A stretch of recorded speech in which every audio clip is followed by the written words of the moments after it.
ನೆಲಗೆ ಹಾಡ ಬರೆಯುತ್ತೇವ, ಕಟ್ಟುತ್ತೇವ ನಾವು ಕಟ್ಟುತ್ತೇವ, ನಾವು ಕಟ್ಟೆ ಕಟ್ಟುತ್ತೇವ. ಒಡೆದ ಮನಸ್ಸುಗಳ ಕಂಡ ಕನಸುಗಳ ಕಟ್ಟೆ ಕಟ್ಟುತ್ತೇವ, ನಾವು ಕನಸು ಕಟ್ಟುತ್ತೇವ. ದೈವವಿಲ್ಲದೆ ದಾರಿ ತುಳಿಯುತ್ತೇವ, ಆ ಮನಸ್ಸಿನಿಂದ ಈ ಮನಸ್ಸಿಗೆ ಸೇತು ಕಟ್ಟುತ್ತೇವ. ನಾವು ಹೊಸ ಬಾಳು ಕಟ್ಟುತ್ತೇವ, ಕಟ್ಟುತ್ತೇವ ನಾವು ಕಟ್ಟುತ್ತೇವ.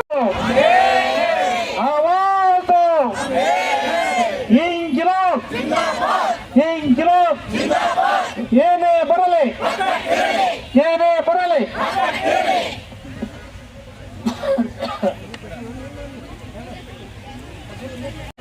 ಬಂಧುಗಳೇ,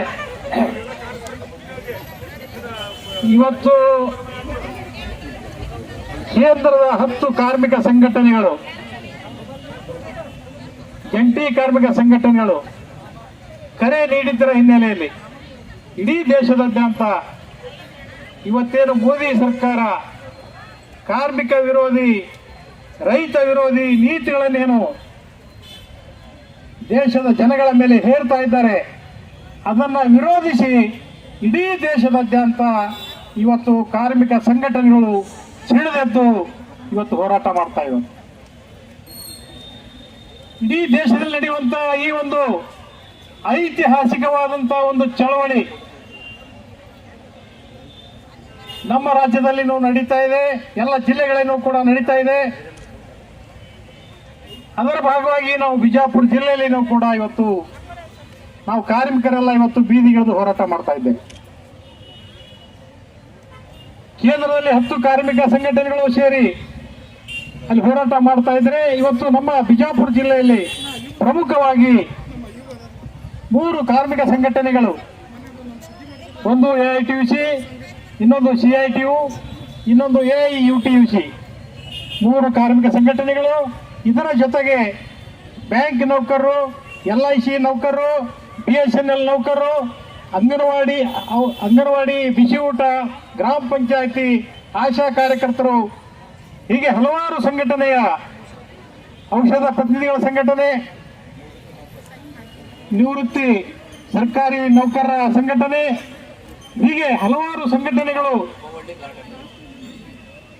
ಬಹುವಳ್ಳಿ ಗಾರ್ಡನ್ ವರ್ಕರ್ಸು ಮತ್ತು ಬಹುವಳ್ಳಿ ನೀರು ಸರಬರಾಜು ಯೂನಿಯನ್, ಈ ರೀತಿಯಾಗಿ ಹಲವಾರು ಸಂಘಟನೆಗಳು ಸೇರಿ ಈ ಒಂದು ಕಾರ್ಮಿಕರ ಒಂದು ಬೃಹತ್ ಪ್ರತಿಭಟನೆಯನ್ನು ಇವತ್ತು ಬಿಜಾಪುರ ನಗರದಲ್ಲಿ ನಾವು ಮಾಡ್ತಾ ಇದ್ದೇವೆ.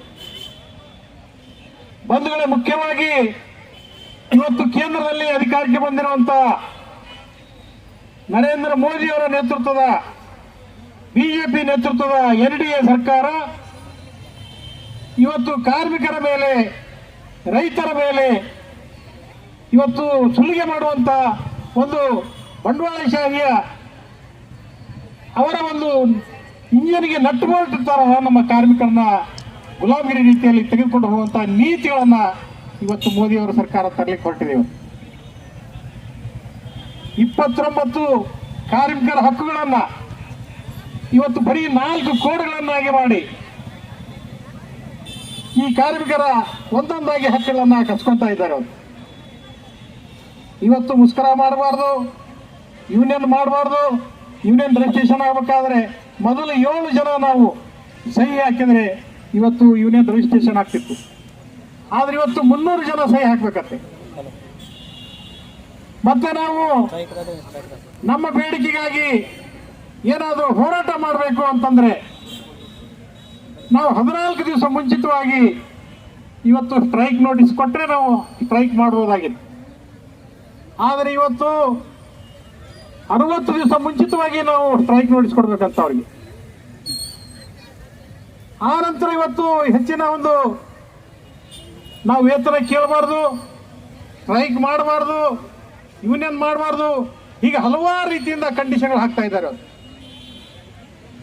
ಒಂದು ವೇಳೆ ಆ ಕಾನೂನುಗಳನ್ನ ಮೀರಿ ಹೋರಾಟ ಮಾಡಿದರೆ ಇವತ್ತು ಕಾರ್ಮಿಕ ನಾಯಕರನ್ನ, ಇವತ್ತು ಹೋರಾಟ ಮಾಡುವಂತ ಇವತ್ತು ಕಾರ್ಮಿಕರನ್ನ ಅವರು ಜೈಲಿಗೆ ಹಾಕುವಂತ ಒಂದು ಕಾನೂನು ಕೂಡ ಇವತ್ತು ತರ್ತಾ ಇದ್ದಾರೆ.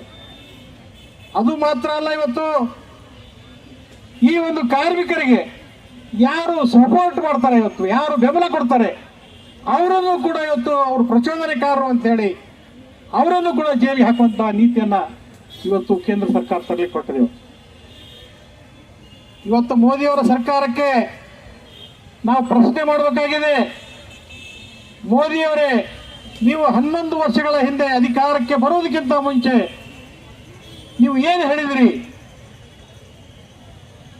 ಅಚ್ಚೇ ದಿನ ಆಯೇಗ ಅಂತ ಹೇಳಿದ್ರಿ. ಒಳ್ಳೆಯ ದಿವಸಗಳು ಬರ್ತಾ ಇದ್ದಾವೆ, ಭಾರತೀಯ ಜನರಿಗೆ, ಈ ದೇಶದ ಜನರಿಗೆ ಒಳ್ಳೆಯ ದಿವಸಗಳು ಬರ್ತವೆ ಅಂತ ಹೇಳಿ ಮೋದಿಯವರು ಹೇಳಿದರು. ಆದ್ರೆ ಇವತ್ತು ಆ ಒಳ್ಳೆಯ ದಿವಸಗಳು ಈ ರೀತಿ ಬರ್ತಾ ಇದ್ದಾವ? ಹಾಗಾದ್ರೆ ಒಳ್ಳೆಯ ದಿವಸಗಳು ಯಾರಿಗಾಗಿ ಬರ್ತಾ ಇದ್ದಾವೆ? ಇವತ್ತು ನಮ್ಗೆ ಗುರುತಾಗಿದೆ ಮೋದಿಯವರೇ. ಇವತ್ತು ನೀವು ಅಧಿಕಾರಕ್ಕೆ ಬಂದ ನಂತರ 100 ದಿವಸದಲ್ಲಿ ಹೊರಗಿನ ದೇಶದಲ್ಲಿರುವಂತಹ ಕಪ್ಪು ಹಣವನ್ನು ತರ್ತೇವೆ, ಒಂದೊಂದು ಅಕೌಂಟ್ಗೆ 15 ಲಕ್ಷ ರೂಪಾಯಿ ಹಾಕ್ತೀವಿ ಅಂತ ಹೇಳಿದಿರಿ. ಆದ್ರೆ ಇವತ್ತಿಗೂ ಕೂಡ ಆ 15 ಲಕ್ಷ ರೂಪಾಯಿ ಬರಲೇ ಇಲ್ಲ. ಜೀರೋ ಅಕೌಂಟ್ ತೆಗೀರಿ ಅಂತ ಹೇಳಿದ್ರಿ. ನಮ್ಮ ದೇಶದ ಜನ ಪಾಳೆ ನಿಂತು ಜೀರೋ ಅಕೌಂಟ್ಗಳನ್ನು ತೆಗೆದ್ರು. ಆ ಜೀರೋ ಅಕೌಂಟ್ಗಳಿಗೆ 15 ಲಕ್ಷ ಬರ್ತದ ಅಂತ ಹೇಳಿ ನೋಡ್ತಾ ಇದ್ದಾರೆ ಪಾಪ ಇವತ್ತಿಗೂ. ಆದ್ರೆ 15 ಲಕ್ಷ ಬರಲೇ ಇಲ್ಲ.